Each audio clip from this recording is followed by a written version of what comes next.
So chapter 18. So we're on the final summary of the Bhagavad Gita. We have gone through Karma Yoga. There's a summary of Karma Yoga, which was right in the beginning of the 18th chapter. And then after that there was a Varnashrama system was discussed. And now soon we will jump into the Jnana section. It's more of a Jnana, Dhyana kind of a mixed section. Krishna is not going to spend a lot of time on this section anymore. He's just from the 55th chapter onwards, he's just going to come into Bhakti, going to bring the essence. That's the essence of the Bhagavad Gita. That's why he's going to kind of culminate everything with that. So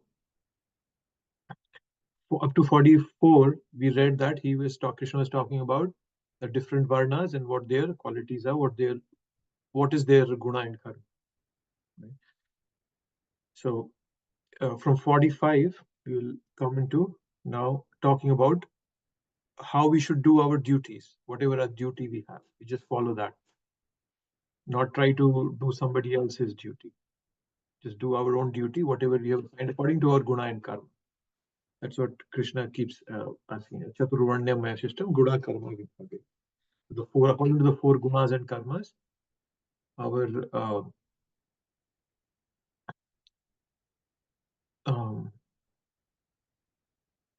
our duties are assigned.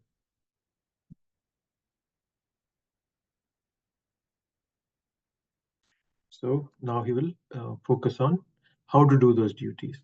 Okay, so 45. By following his qualities of work, every man can become perfect. Now please hear from me how this can be done. So this is verse number 45. So how this can be done. So now Krishna is going to jump into this section.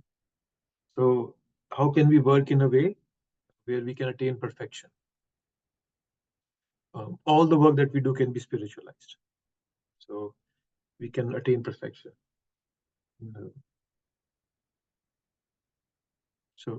So this is a kind of a verse where Krishna is giving an indication of what he's going to speak in the future. So we know that the Arjun's thought during the beginning of Bhagavad Gita was that he didn't want to get sinful reactions and wanted to know the right course of action. That was the beginning. Now Krishna is saying that the right course is the action that will lead to elevation and eventually perfection. Samsiddhim haritoshna ata pumbir duja shrestha varnashram vibhagasha sanusthishtasya dharmasya samsiddhim haritoshna. That comes in the first canto, second chapter, devotional service. Devotional, I think that's the name of the chapter. There where the Sukadeva Goswami tells us, Ata pumbir duja shrestha varnashram vibhagasha. That the whole purpose of Varnashrama Vibhagasha is Swanishthasya Dharmasya Samsiddhim Haritoshnam. Eventually, Bhakti is the goal of this Varnashrama system also.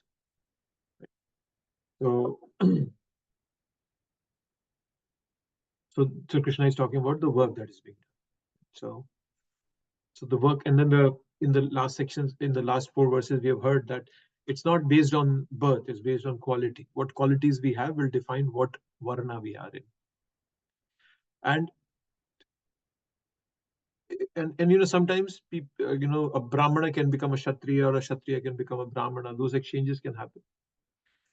But it's generally it's not like a Brahmana becomes a Shudra. That's not kind of the common norm. But between the three, there could be some exchanges that can happen. So then the purpose of being in the Varnashrama system, as we have talked about, is just to make our material life as in line with our spiritual growth, where we get engagement according to our strengths. So guna and karma, right? So we talked about guna. What is guna? Guna is what we are comfortable in doing, and karma means what we are competent at doing. So we feel when we do that thing, we feel good, and we are also good at doing it. That's the meaning of guna and karma vibhagasha, right? And we try to gravitate towards that. So being as harmonious as possible with what we are good at doing eventually gives us time and energy to invest in spiritual life. So that's why Krishna is saying, do your duty. That's all Krishna is asking. And by doing that, we can become perfect. That's an interesting thing. Okay, so the next verse is 46. By worship of the Lord, who is the source of all beings and who is all pervading, a man can attain perfection through performing his own work. So this is by worship of the Lord, who is the source of all being and who is all pervading. A man can attain perfection through performing his own work. The description of how work can attain perfection, by how one can attain perfection by doing work. So it talks of, there is the where is that? Yeah. So it's talking about our dharma, which is basically our nature and duty. That's what it's talking about, nature and duty.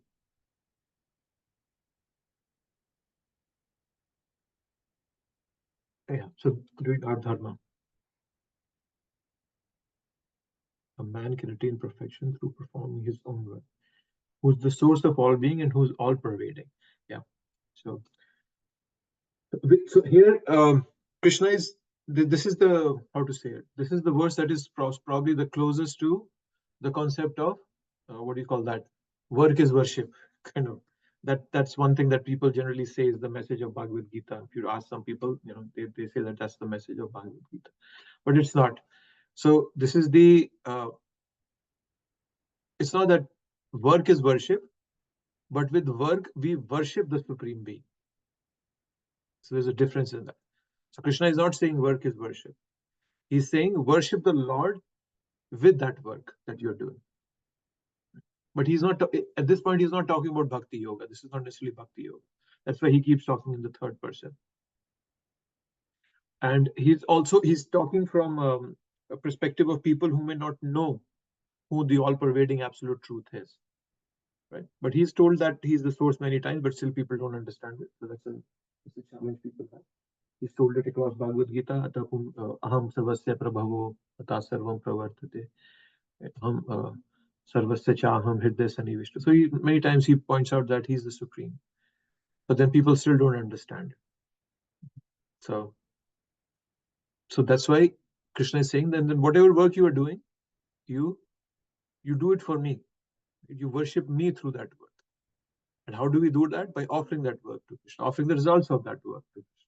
That's the way to understand that.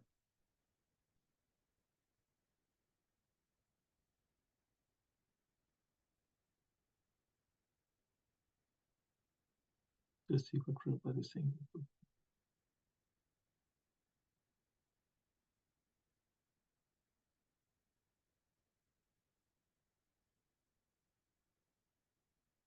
In whatever occupation one may be engaged, if he serves the Supreme Lord, he will achieve the highest perfection. 47. It is better to engage in one's own occupation, even though one may perform it imperfectly, than to accept another's occupation and perform it perfectly. Duties prescribed according to one's nature are never affected by sinful reactions. So this is verse number 47.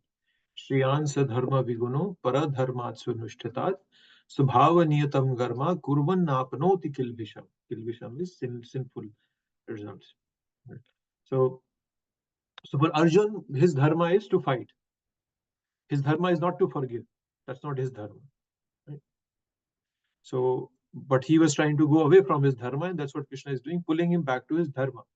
Otherwise, he would get negative reactions for not doing his dharma properly. So, yes. So yes, and according to the four varnas, people will have different work. They will be, the virtues and the work will be different for all of them. Doctors and engineers, they both need to develop some common virtues. responsibility, sincerity, diligence, and so forth. But then the knowledge is different in them. Doctor needs to know about medicines, an engineer needs to know about machines, and so forth. So according to Subhava, we need to act. But a doctor can't go start looking for machines and start working on machines, because that's not his Subhava. The more we act according to our Subhava, the more we grow spiritually. Understanding where we are located, our duty is to serve the purpose of purifying ourselves, liberating ourselves. That's our goal. So when we act according to that, according to what our karma, our nature is, then we don't accrue any karma. That's the thing that's Krishna is adding here. Right? We progress by doing so. This is addressing Arjun's question that he is thinking that violence is undesirable and better I not fight. No. Tolerance and forgiveness are not the qualities of Kshatriyas. They're the qualities of Brahmanas. But Krishna is saying, Arjun, don't run away, because this is not your dharma. Your dharma is to fight. Even if it appears faulty, you will be purified by doing your duty.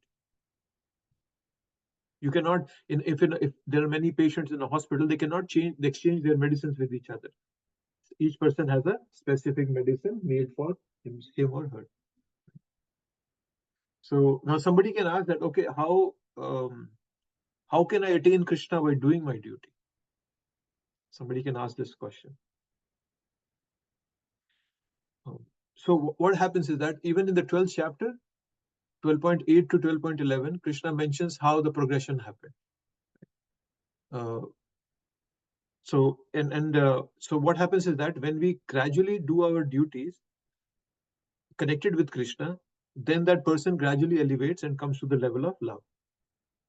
So Krishna is not saying, Prabhupada, even in the purport, he's not saying that we can attain the supreme just by performing our duties. No. By performing our duties, we'll gradually develop attraction to Krishna, and then we will gradually attain. Right? In the Chaitanya Shikshashtakam, no, not Shikshashtakam, Shikshamrita, a book by Bhakti Thakur, he gives the 4 levels. Right? He gives the hierarchy of fear, desire, duty, and love. That's why we do work. These are the 4 reasons. So there are people at different levels. They approach God in different levels. So some are out of fear, desire, duty. So duty is closest to love. After duty comes love. So when we do our duty properly, then love comes. Right? We cannot artificially superimpose that hierarchy on ourselves. Right? So that's why Krishna is saying, just do your duty according to what your guna and karma is. That's the important part. So we have to also understand what my duties are. Then we can do them properly. Right? So karma yoga would not itself lead to Krishna.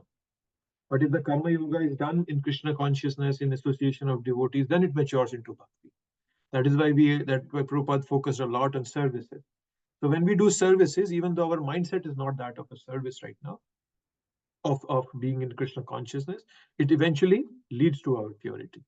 Right? So by doing our duties dutifully, we'll be liberated. We won't go down, we'll go upwards when we associate with devotees, and that's it, right?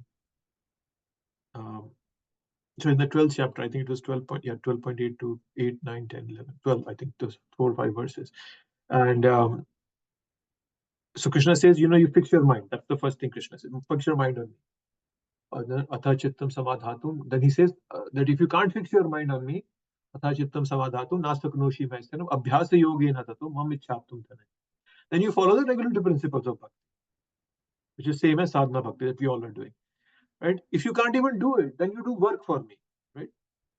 And then, and if you can't even work for me, at least do something good. Be at least in the mode of goodness. So Krishna also gives a hierarchy. So similarly, Krishna is hinting on that hierarchy again here, that you do your karma, do your duties in a way that you can connect them to me somehow, if possible. That way, your progression will happen. And then eventually you'll come to bhakti.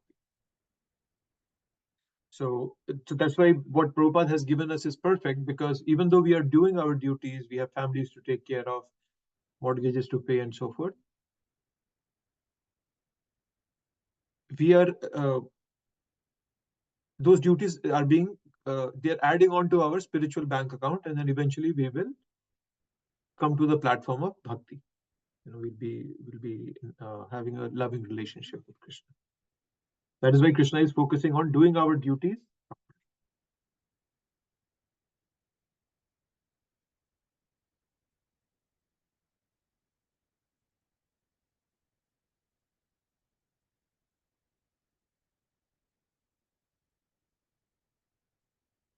So here's another thing Prabhupada is saying. This is interesting here.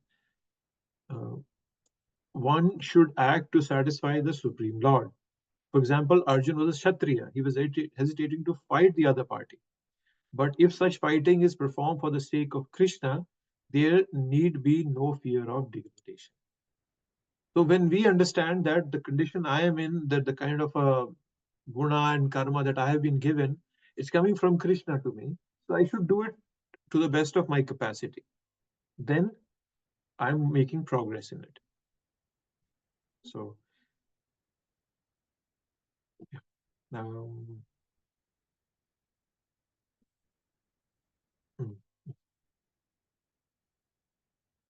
Prabhupada is summarizing it, that the conclusion is that everyone should be engaged according to the particular mode of nature he has acquired, and he should decide to work only to serve the supreme cause of the supreme cause of the Supreme Law. Yeah. Okay, moving on to 48. Every endeavor is covered by some fault, just as fire is covered by smoke. Therefore, one should not give up work born of his nature, O son of Kunti, even if such work is full of faults. Interesting here, because sometimes we feel that we have to be perfect, but we don't have to be perfect. You just have to be sincere, sincere and humble. So when we are not perfect, but when we are humble, then Krishna makes us perfect. That becomes perfect in itself, because we are just offering whatever we have in whatever position we are to Krishna, humbly and sincerely. So Krishna is asking Arjun to persevere in his duties as a Kshatriya. Born with all the karma, there is some fault. So that's what Krishna is saying. With all the auspicious fire, smoke comes.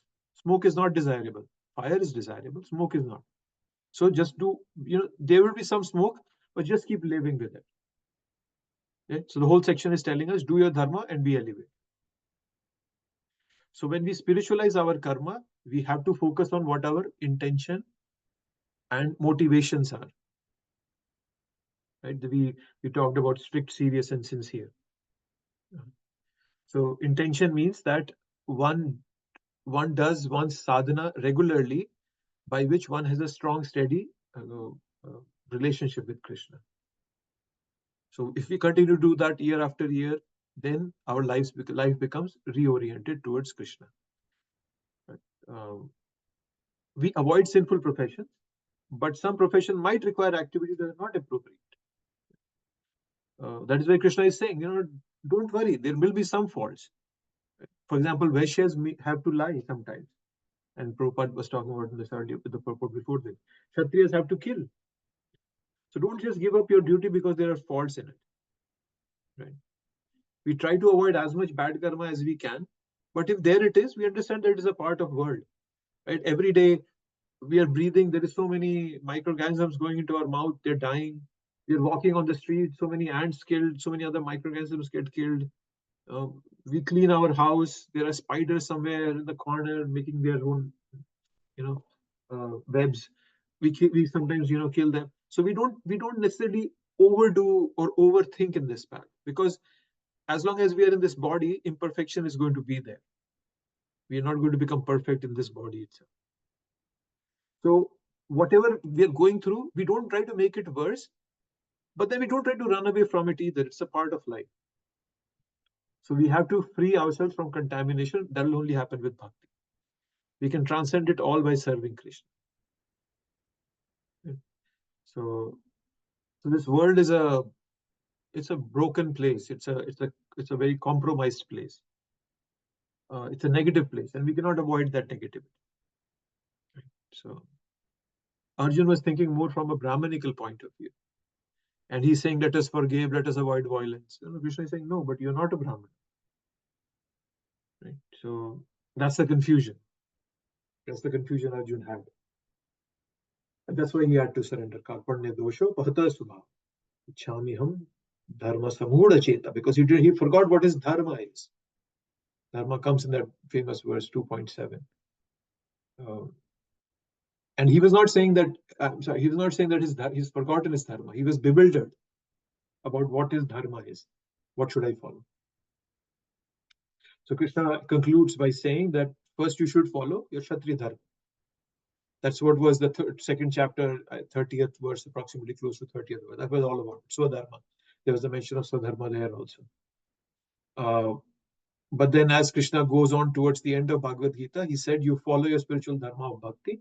And in the case, the best way you perform your bhakti is by acting like a Kshatriya. So that progression happens. Okay. So this is up to 48, 41, 48. Okay.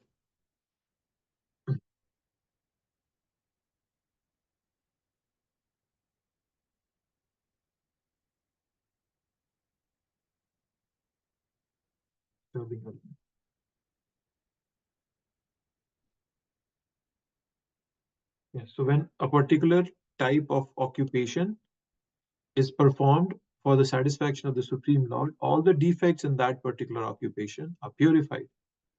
When the results of work are purified, when connected with devotional service, one becomes perfect in seeing the self within, and that is self-realization. Okay.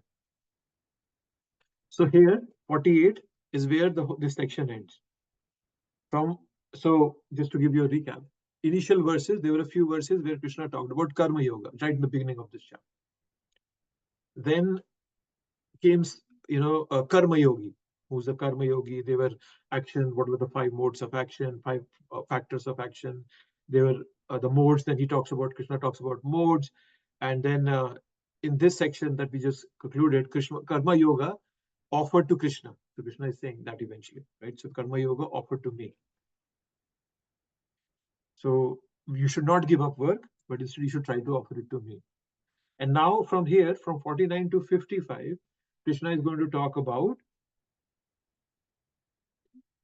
how you can reach to bhakti through jnana. He's going to bring that section out now. Okay. So this is 49 to, so 49 to, I think 55 or something. 55 is the Brahma Bhuta Prasannatma verse, the famous verse. So he's going to kind of Krishna wrap up there again, the jnana section, telling that it eventually concludes in bhakti. So let's kick off this section. Before we start this section, any thoughts or any comments from anyone? Anything that you would like some more thoughts on?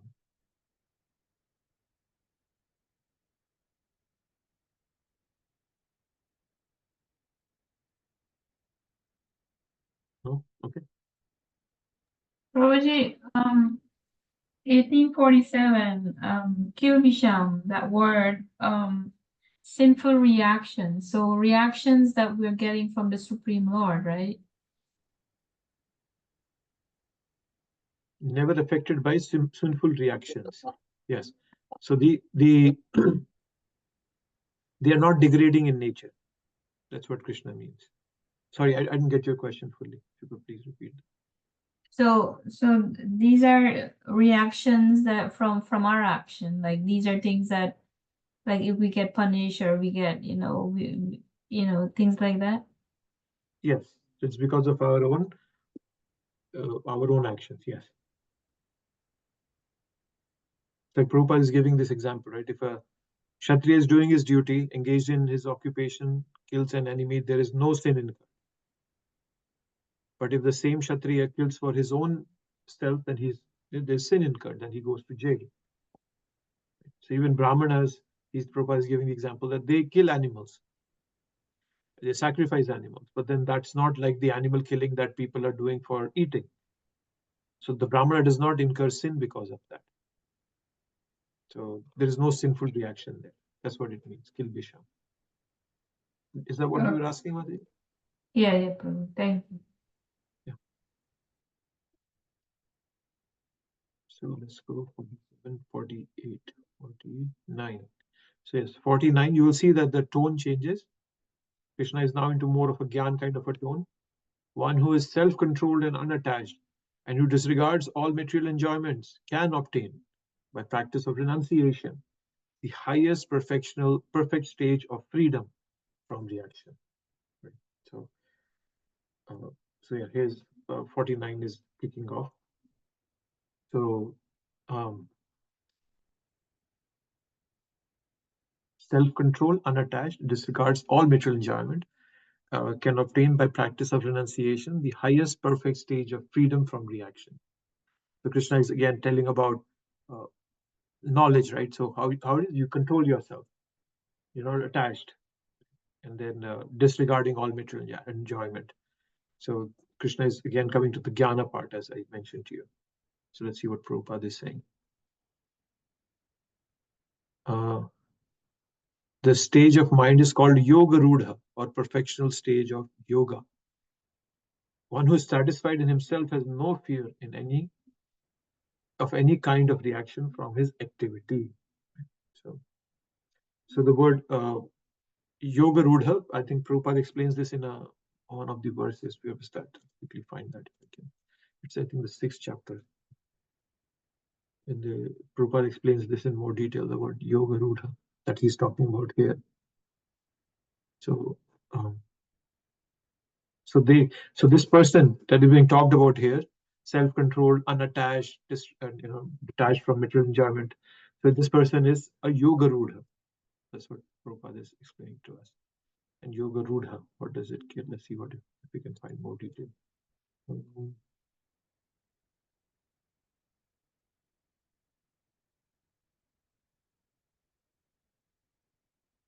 Okay, let's see this. Prabhupada is, we went through this verse. So the process of linking this is 6.3. The process of linking oneself with Supreme is called yoga. It may be compared to a ladder for attaining the topmost spiritual realization. This ladder begins from the lowest material condition of the living entity and rises up to the perfect self-realization in pure spiritual life. According to various elevations, different parts of a ladder are known by different names.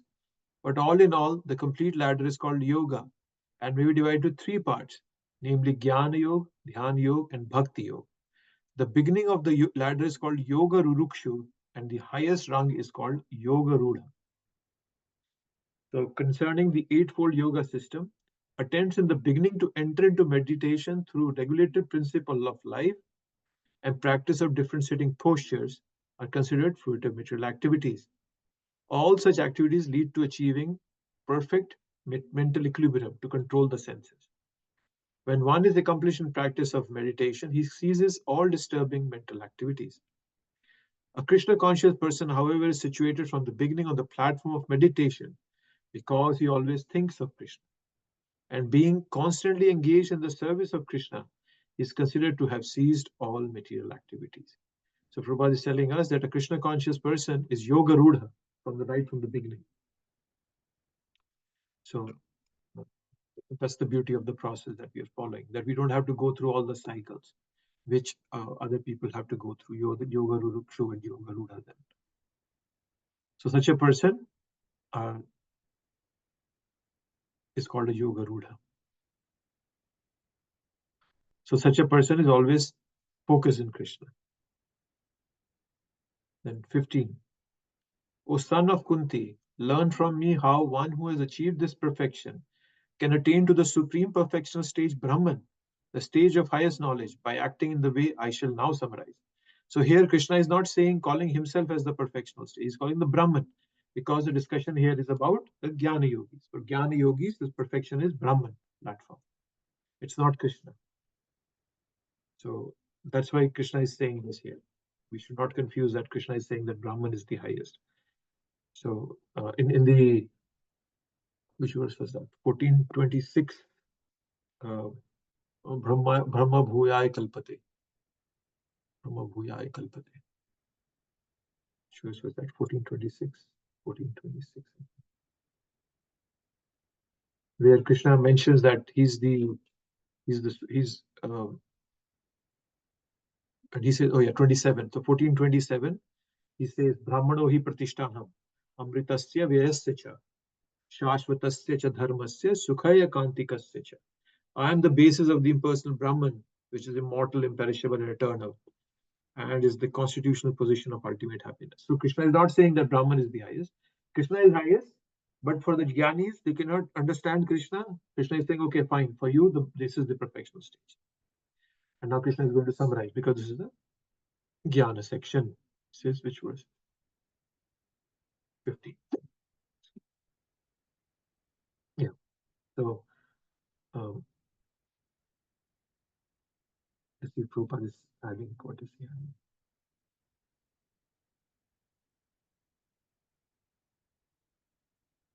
The actual perfection of knowledge is attained in attaining pure Krishna consciousness. That is described in the following verses.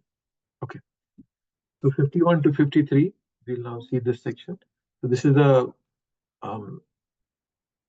description of the jnana section. This is more of a description. So here Krishna will start by telling us that purifying our intelligence. That's the thing he's beginning with. So we have contaminated intelligence, we can have pure intelligence also. Krishna has mentioned this in the 3rd chapter, that how the lust is sitting in 3 places: mind, intelligence, and the senses. There's where the lust sits. So the intelligence can be lusty also. It can be contaminated also. So that is why purification of intelligence has to happen. Otherwise, it's kind of contaminated. So, and then controlling the mind. So once we purify our intelligence, then we can control our mind. Evam buddhe param buddhva samsthabhyam atmanatmanam jahi shatru mahabaho kama rupa durashadam. That you control your mind by purifying your intelligence. That's the way Krishna was explained in the 3rd chapter. So buddhi, mind also can be a place for that, for lust. So first you purify your intelligence, then with that you control your mind, right? So, and then you become control your mind, so you become self-control, right? But then how do you become that self-control? Is that determination? That's the next thing. Determination. Determination is very important in the path. Right? That's why we read in the nectar of instruction, utsaha nishya dhairya. Same utsaha nishya dhairya tat karma pravartana. So here dhritya is being used for determination. Similarly, we have to be determined, right? So, and when the determination is coupled with devotion, then param dishtva nivartate happens. Then our taste changes. When we bring determination with devotion, determination can also be in different modes. We have read that, right? But then we understand that determination can also be in different modes. But if we couple it with devotion, then change happens. That's the beauty of it. And what is it? And I was mentioning this in the Sunday feast lecture, that instead of asking the question why, you should always ask the question, what's the lesson in it for me? When we ask the question why, we are pushing ourselves into feelings of resentment, lamentation, a mentality of being a victim. Whereas the moment when we ask, what is the lesson for me here? Because I cannot change the situation. I'm not the one who's defining the situation. But when I ask the question why, I kind of choke my emotional energy. But I can come out of it by asking, how can I best serve in this situation? What's the right thing? What's the lesson for me here? And then we can move forward. So that's how. So determination, when it coupled with devotion, it really helps us move forward. So that's determination. And then, as I was saying, there is also a mix of dhyana. We read about this in the 6th chapter, right? Yukta ahara viharasya, yukta chetasya bodhasha. That, okay, you eat little, and then you live in a secluded place and all that. So there's a mix of jnana and dhyana. And the reason is because Krishna is no more going to give that elaborate explanation like he did for in the past. He's already explained all these things in detail. That's why this chapter is called a summary. He's not going to go into details about all this. Right? So determination, right? We being determined, being freed from attachment and hatred, right? Giving up the objects of sense gratification. So So all that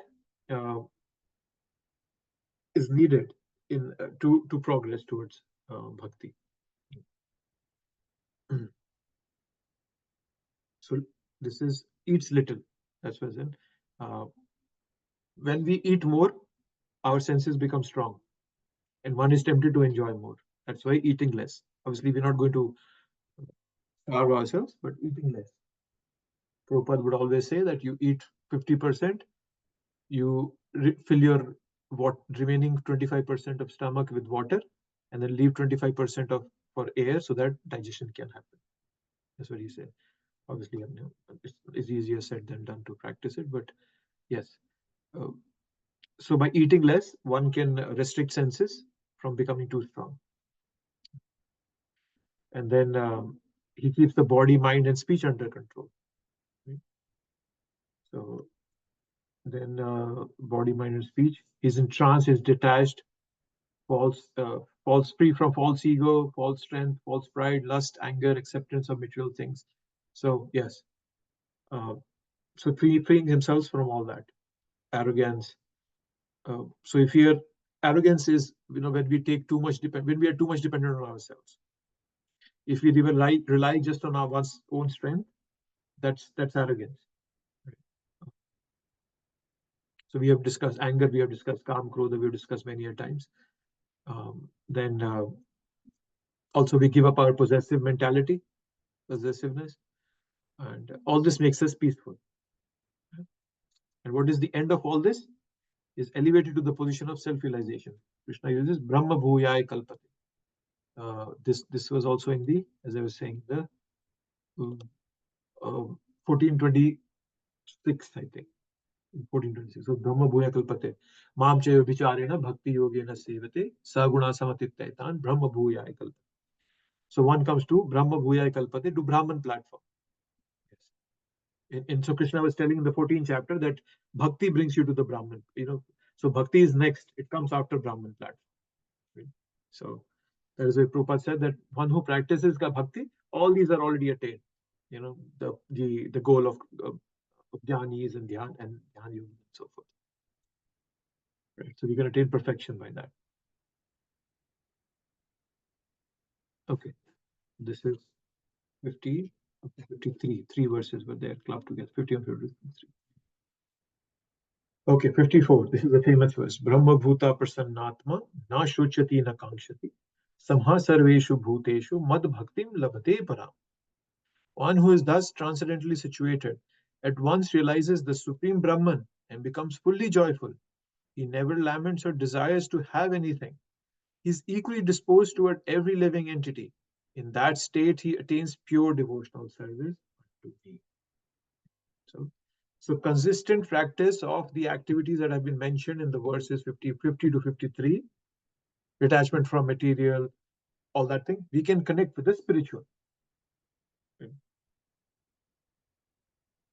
So this is a very good verse to counteract the statement from Mayavadis who say that the Brahman platform is the highest. The impersonalists, especially the Mayavadis, but the impersonalists in general, and who say that bhakti is a tool to mukti. That's the argument they put forth. But what Krishna is saying that beyond Brahman is bhakti. So if you imagine your life on a number line, we all are in, let's say we are in the negative. So jnana can bring you from negative to zero, can bring all of us to zero. But when you are at the neutral Brahman platform, the zero, then bhakti takes us to the positive side. Right? But then does that mean that we have to go through jnana to get bhakti? No. Krishna will mention in the next verse. I think it's the next verse. Let's see. So yeah, he's saying, one can understand me as I am, as the Supreme Personality of Godhead, only by devotional service. And one man is full consciousness of me. By such devotion, he can enter into the kingdom of God. So Krishna is saying that no, it's not necessary that you have to go through all this path. Whatever stage you are, we can move towards Krishna. So this verse that we are reading, the 1854 Brahma Bhutaya Prasannatma, that indicates that when we focus on who we are self-aware. right? I'm a soul, and whose whole purpose is to love and serve Krishna. Like, Sanatana Goswami asked Mahaprabhu, who came I forgot. So who am I? That was the question Sanatana Goswami asked. Everybody calls me that I'm a very educated, intellectual person, but who am I? Yeah. And Mahaprabhu clearly, Jivera Swarup Hoy, Nitya Krishna Das. That's what my eternal identity is. And when I focus on that, and then it frees us. And then we can wholeheartedly relish the supreme joy of Krishna and his pastimes. Yeah, so this is 54, right? So, Prabhupada, I really like this word Prabhupada uses, phantasmagoria. This is a nice word Prabhupada uses quite often, phantasmagoria. Let's see what Prabhupada is saying here. In that stage of existence, the idea of becoming one with Supreme Brahman and annihilating one's individuality becomes hellish. The idea of attaining the heavenly kingdom becomes phantasmagoria, and the senses are like serpent's teeth that are broken. As there is no fear of a serpent with broken teeth, there's no fear from the senses when they are automatically controlled. That's the position of a devotee. And this fear of serpent, there is a verse that Prabhupada used to quote quite often, and it has that Kevalyam Narkayate Tridashapur Akash Pushpayate. Let's see if I can find this verse. I can show you that verse. This is a very good verse. You should have it in your library. Let's see if I can find it. Tridasapura, right? Kevalyam Narkayate Tridasapura. Kevalyam.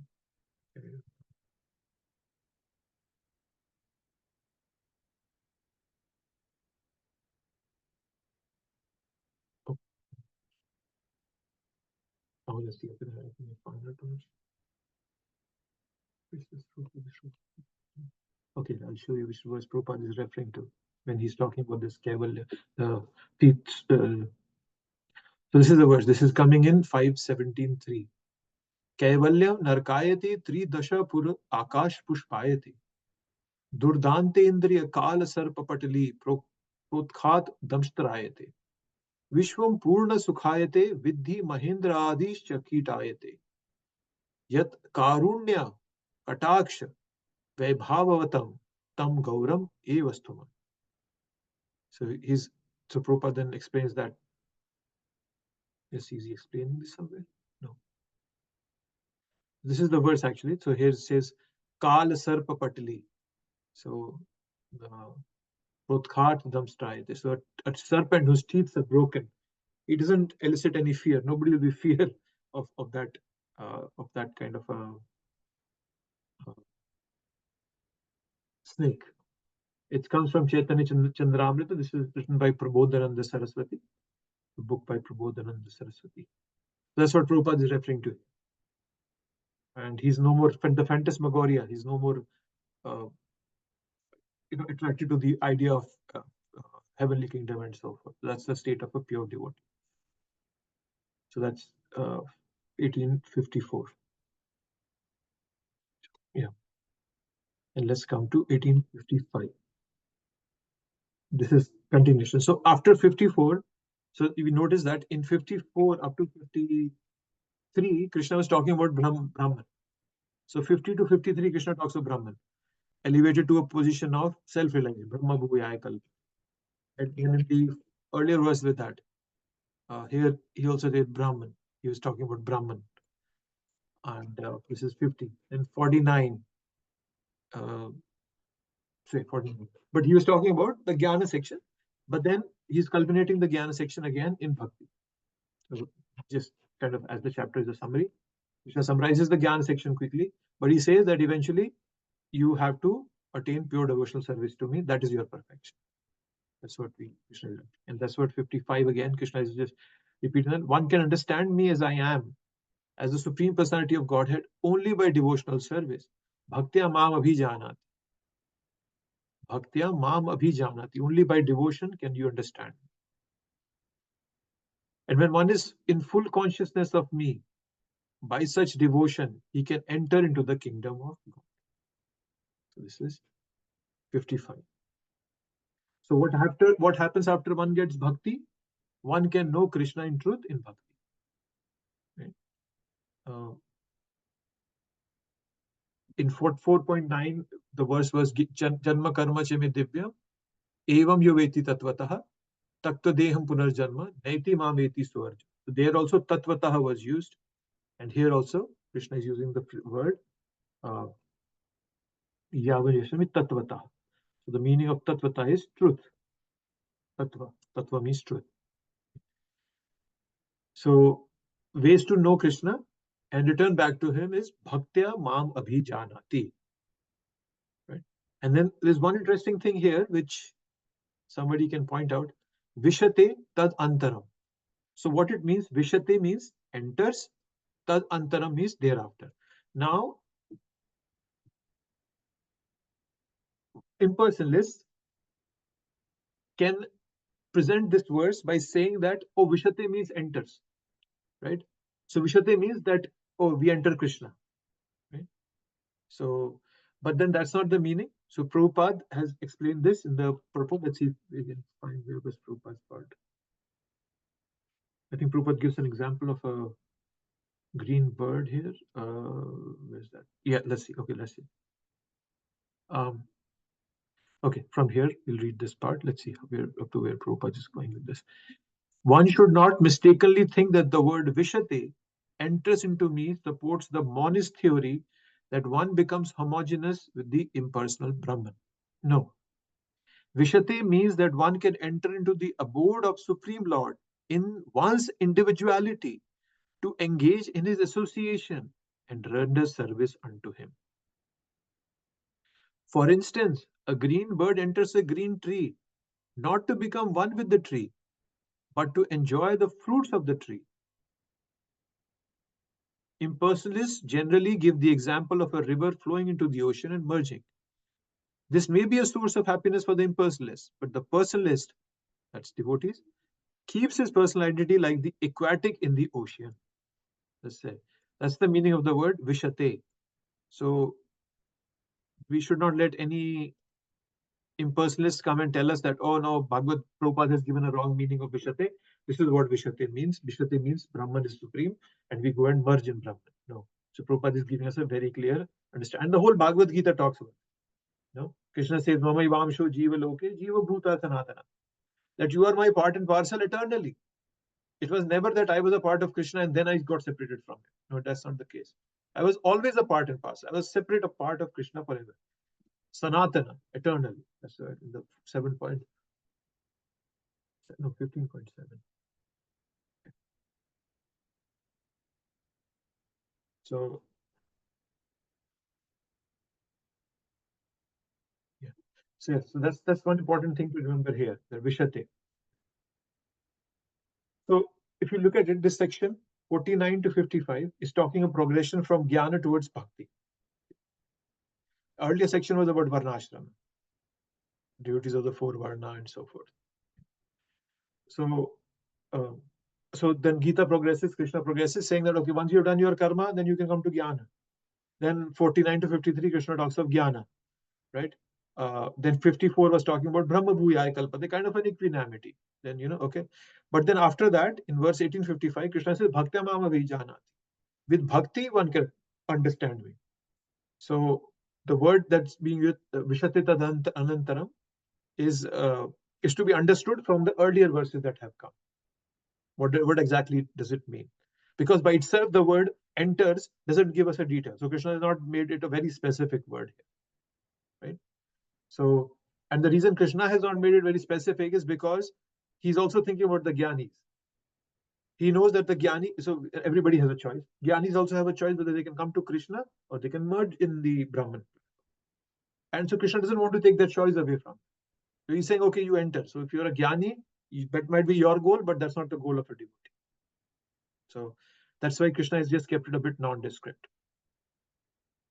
So once we know the absolute truth, now either I can choose to love that absolute truth or lose oneself by merging in. So both options are there. So Krishna says that one who practices bhakti, one will know me, Krishna. So that's way to understand it in a bigger picture. So always that option is there. But the devotees, as we read in the verse that I was quoting, that Prabhupada was quoting about the serpent, that devotees don't want that. This is all phantasmagoria for them. They always want to serve Krishna.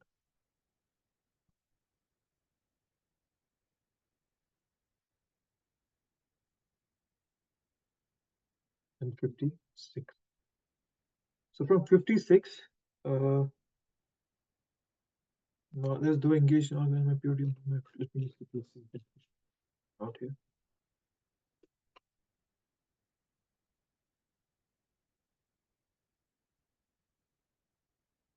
Yeah. Okay. So from here, another section is starting. Now Krishna is starting a new section, and the essence that he will give here in this section is that bhakti doesn't have to depend on jnana or karma. That's the essence that he's going to talk about here. So let's see. So this has, okay. So let's just do couple of more verses. Let's just get a feel of what Krishna is trying to talk about, and then we can probably wrap up. So 56. As I said, this is a newer section where let's see the verse. Chetasa sarva karmani mai sannyasa matpara buddhi yogam upashrita mat chitta satatam bhava. If in all activities just depend upon me and work always under my protection, in such devotional service, be fully conscious of me.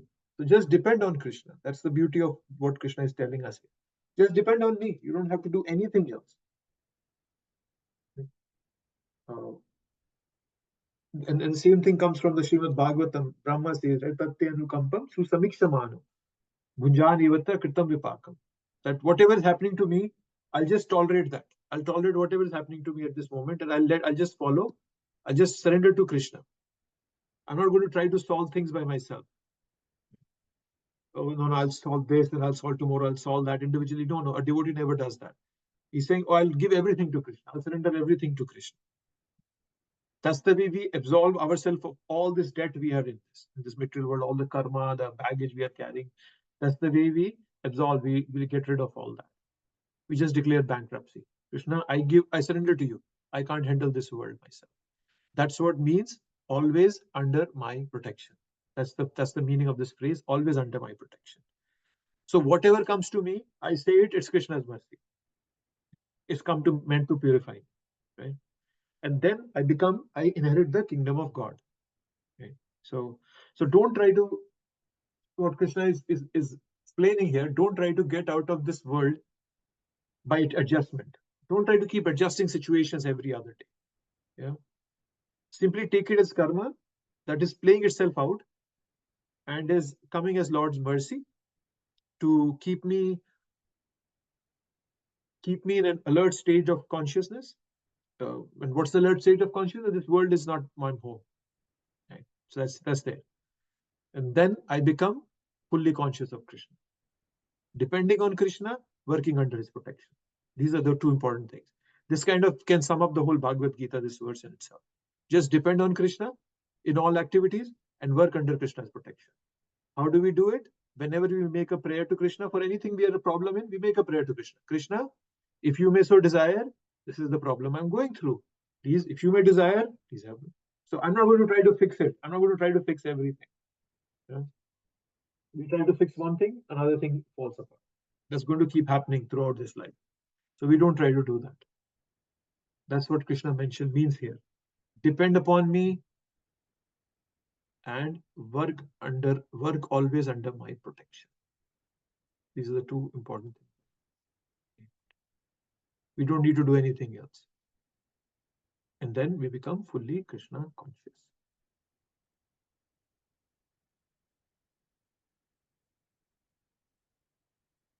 And Prabhupada says, if one acts according to the direction of Krishna in this book, as well as under the guidance of the representative of Krishna, and the result will be the same. So getting attached to Krishna and getting attached to a pure devotee will give us the exact same results. And actually, Prabhupada even says this in one of the purports. I don't remember which verse was that, but the Prabhupada talks about this in one of the purports also in Bhagavatam. That when if you get yourself attached to a pure devotee also, you'll get the exact same benefit which you'll get by attaching yourself to Krishna. So what a good concession we have got. We have our spiritual master, we have Prabhupada, we attach ourselves to them, and everything works out fine.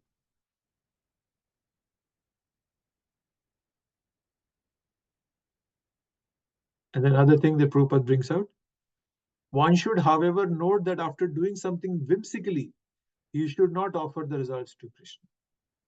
That sort of duty is not in devotional service of Krishna consciousness. One should act according to the order of Krishna. There's that story, right, that Prabhupada tells that there was this person who was very ungrateful. And his friends would keep on telling, oh, you should be grateful, you should show some gratitude to Krishna, should offer something to Krishna. And he would never do that.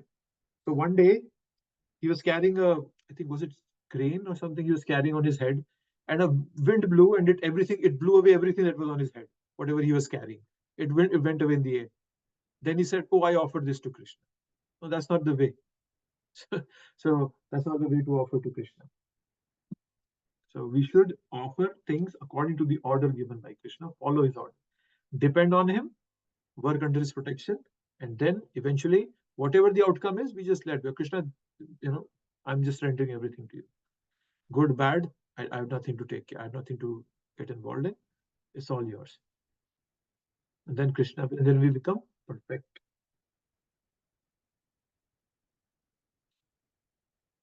Let's see, where did we?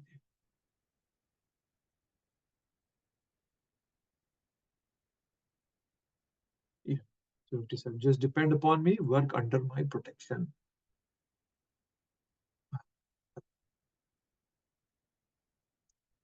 This is now from this verse onwards, Krishna is going to focus on bhakti.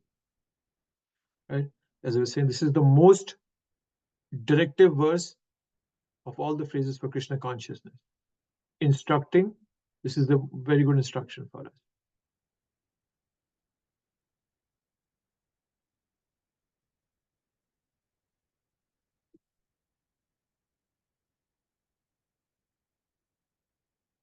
Then comes 58. So 58, if you become conscious of me, you will pass over all the obstacles of conditioned life by my grace. If, however, you do not work in such a consciousness, but act through false ego, not hearing me, you will be lost. This is an interesting way Krishna does this quite a lot in Bhagavad Gita, instructing by contrasting. You do this, you'll get this. If you don't do this, you'll get this. Right? So this indicates that Krishna is giving us choices. So Bhagavad Gita is not a book about commandments. It's a book about choices. Suffering comes to all, but suffering for non-devotees leads to frustration. Right? And why frustration? Because they don't have any other way of getting happiness. For a devotee, it leads to realization. Even if suffering comes, we say, oh, this is Krishna's mercy coming to me. It actually advances us in bhakti. As souls, we are anandamai, full of pleasure and happiness. But it all gets distorted when we forget Krishna. Then the enjoyment becomes limited to a material level. Right? For devotees, when then this kind of suffering comes, it leads to renunciation, understanding that I can't be the enjoyer. So, an understanding that I'm not the controller. And that gives devotion eventually. So Krishna has done this across many chapters, contrast and instruct through contrasting things. The more we take shelter of Krishna, the less the problems will shake us. Our boats become stronger. The Maya will keep sending waves, but the boat becomes stronger. The devotee can become perplexed, but never discouraged. We get confused all the time. Krishna, should I do this? Should I do that? But then we don't lose hope on Krishna. We always, oh no, Krishna is backing me up. Let's just go and do this. We'll see what happens. So We can become indecisive, but never discouraged. Prabhupada started a league of devotees in Jhansi in India. And then he was asked to leave. Right? And then he might have been perplexed, not clear what to do. But then he didn't get discouraged. I'll go to America and do this. So then it becomes a healthy position to be. Yeah. So it's a contrast, instructing through contrast.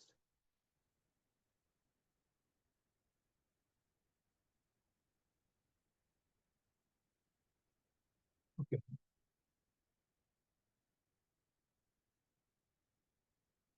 And then, if you do not act according to my direction and do not fight, then you will be falsely directed. By your nature, you will have to be engaged in warfare. So if instead of taking shelter of Krishna, if I take shelter of my ego, ahankar, then I get falsely directed. Then material nature will engage. But if I take shelter of Krishna, then I'll be on the right path. So the word Krishna is using is ahankaram here. Yad ahankaram ashritya. Then you'll be falsely directed. That's there. So Krishna Prabhupada is telling us, he was, due to false ego, he was fearing that by killing his teacher, grandfather, and friends, he could incur sinful reactions. No. So the Supreme, this is interesting. The Supreme Personality gives directions as to what is good and what is bad, and one simply has to act in Krishna consciousness to attain the perfection of life. No one can ascertain his destiny as the Supreme Lord can. Therefore, the best course is to take direction from the Supreme Lord and act. No one should neglect the order of the Supreme Personality of Godhead or the order of the spiritual master, who is the representative of God. One should act unhesitatingly to execute the order that will keep one safe under all circumstances. Okay, I'll pause here. We can start from 16 next week, but any thoughts or any comments from anyone? Anything that you would like to talk about?